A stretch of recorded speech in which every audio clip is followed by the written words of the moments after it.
At least ya, kayaknya hampir semua mahasiswa FH tuh udah pernah ngerasain sakit yang bed rest gitu, aku juga udah pernah DB sampai DBD. Bombastic side eye, criminal offensive side eye.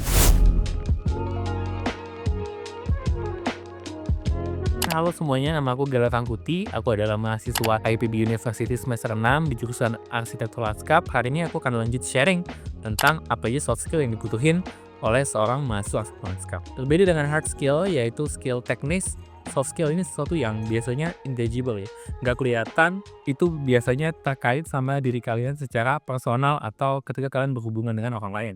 Nah, untuk yang pertama yang udah pasti adalah communication skill gitu. Kita kan sebagai problem solver ya, sebagai pemecah masalah gitu, apapun bidangnya gitu. Nah, sebagai pemecah masalah di bidang lanskap ya kan harus bisa berkomunikasi dengan orang yang tinggal di situ, kira-kira masalahnya apa, yang bisa dibantu apa, dan sebagai orang yang profesional, ya kalian juga harus bisa menyampaikan ide-ide kalian.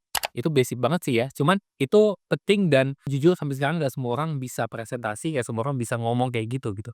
Itu ada walaupun itu sebenarnya skill wajib ya, nanti kalian akan harus ngobrol sama orang lain, kalian akan banyak ngobrol, kalian akan banyak kerja kelompok, apalagi yang nomor satu presentasi udah pasti. Yang aku udah bilang di video sebelumnya, bahwa presentasi itu adalah hal-hal yang sangat wajar, sangat lumrah dilakukan oleh seorang mahasiswa arsitek lanskap pada khususnya gitu. Nah, presentasinya itu ya bisa bisa tiap hari dalam seminggu kalian tuh presentasi terus-terus gitu.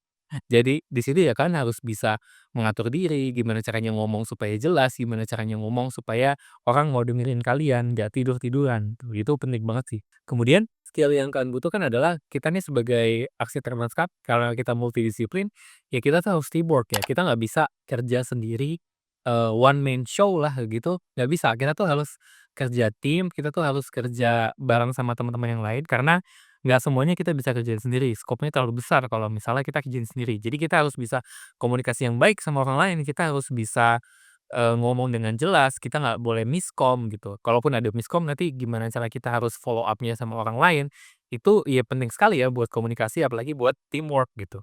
Dan terakhir, mungkin aku akan bahas tentang negosiasi gitu. Negosiasi ini penting banget karena kita ini adalah ilmu applied science ya, sains aplikatif yang dia itu tidak ada benar dan tidak ada salah gitu, tapi hanya ada beberapa prinsip atau idea bahwa ini benar dan ini salah gitu. Jadi teman-teman harus bisa kompromis ke timnya, teman-teman harus bisa kompromis ke dosen bahwa kira-kira untuk satu project lanskap ini kita batasannya sampai mana? Apakah harus begini, apakah harus begini? Nego teman-teman di tim posisinya akan ngerjain apa, itu penting banget sih teman-teman. Karena nanti kalau misalnya kalian nggak bisa kerjain apa yang kalian kerjain, tapi kalian cuman iya-iya aja, ya kalian akan dicap jelek sama teman-teman kalian gitu. Selanjutnya adalah yang paling penting time management. Time management atau manajemen waktu ini sangat penting karena, aku sendiri yang ngerasain sangat banyak hal yang harus kita lakukan di arsitek lanskap kayak, beban kerjanya itu lumayan berat, beban kerjanya itu lumayan banyak karena apa ya, karena emang beban kerjanya banyak aja gitu. Dan kalian tuh harus belajar disiplin, kalian tuh harus belajar on time, kalian tuh harus dalam waktu sesingkat-singkat mungkin, kalian tuh harus bisa, efisien dalam pekerjaan gitu. Oke kalian mau bagus, oke kalian mau, perfect, tetapi tetap harus selesai juga dan kadang aku masih suka miss sih di dalam hal itu. Di dalam disiplin, kadang aku masih sampai sekarang aku masih sering banget tugas ketinggalan, ini bahkan masih ada gambar yang belum selesai di belakang. Kadang aku masih suka, ngumpulin tugas tuh telat gitu, walaupun itu nggak bagus ya, kalau bisa jangan ditiru gitu. Tapi ya teman-teman harus bisa, mengatur diri teman-teman dan apalagi nanti kan kalian nggak akan kuliah doang, pasti kan kalian akan ikut organisasi lah kan, ikut lomba lah, ikut kegiatan macam-macam kan, pasti akan nongkrong. Jadi kalian harus bisa atur waktu kalian supaya waktu kalian tuh efisien gitu. Jangan sampai begadang terus-terusan karena nanti akan ngaruh ke kesehatan kalian gitu. At least ya, kayaknya hampir semua mahasiswa FH tuh udah pernah ngerasain sakit yang bed rest gitu, aku juga udah pernah DB sampai DBD. Karena ya, manajemen waktunya kurang baik aja, gitu sih. Itu penting sih ya manajemen waktu ya. Lanjut ke manajemen waktu, ya kita harus juga punya stress management. Karena seperti yang tadi aku bilang, beban kerjanya itu lumayan banyak, bahkan nanti di semester 5 itu kalian benar-benar dihantam dengan segala macam, tugas dan capaian pembelajaran yang harus kalian bisa gitu. Di saat yang sama, cuman waktu sedikit itu kalian tuh harus bisa belajar skill yang sangat sangat sangat banyak sekali menurut aku gitu. Harus bisa GIS, harus bisa gambar, harus bisa desain grafis, harus bisa komunikasi, dan itu tuh take time untuk belajarnya gitu. Aku sih nggak masih suka ngerasa ya, bahwa, kadang nggak ada waktu, kadang nggak ada waktu, cuman sampai sekarang aku juga masih belajar sih, gimana caranya ngatur waktu supaya semua yang aku mau itu, bisa tersampaikan, semua yang aku mau itu bisa terselesaikan.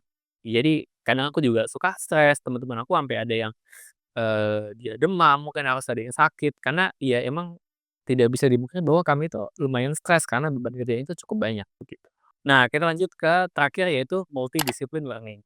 Multidisiplin learning itu adalah maksudnya kita karena ilmunya arsitektur itu adalah ilmu yang applied science. Jadi teman-teman itu akan dia itu bukan satu ilmu yang tok begitu, itu akan arsitektur itu adalah irisan dari berbagai macam ilmu disiplin, dari ilmu biologi udah pasti, terus kemudian ilmu botanis, khususnya ya kalau di biologi, biologi botani ya, dan kemudian ilmu desain, ekonomi, terus kemudian ada sedikit politiknya, ada sedikit psikologinya, ada sedikit, ilustrasinya, ada sedikit seninya. Nah, di situ tuh teman-teman harus bisa gimana caranya punya inferensia atau punya kesimpulan dari berbagai macam analisis yang beda-beda gitu. Dan teman-teman pasti harus bisa bahasa Inggris lah ya itu udah pasti minimal banget sih, kalian tuh semuanya harus bisa bahasa Inggris, kalian entar referensi yang akan kalian baca itu mostly akan semuanya bahasa Inggris dan istilah-istilah yang digunakan itu juga kebanyakan adalah bahasa Inggris, kayak ada patch, ada koridor, ada feel of the land, macam-macam sih. Dan kan harus terus semangat belajar ya, karena emang menurut aku sendiri sangat banyak sekali yang dipelajari bahkan yang di luar mata kuliah. Jadi ya kita harus tetap semangat aja belajar. Itu sih untuk soft skill ya kayaknya, walaupun sebenarnya masih banyak lagi, cuman kayaknya itu sih yang bisa bikin untuk sekarang. Itu aja video dari aku buat, hari ini. Terima kasih semuanya. Sampai jumpa di video selanjutnya. Bye-bye.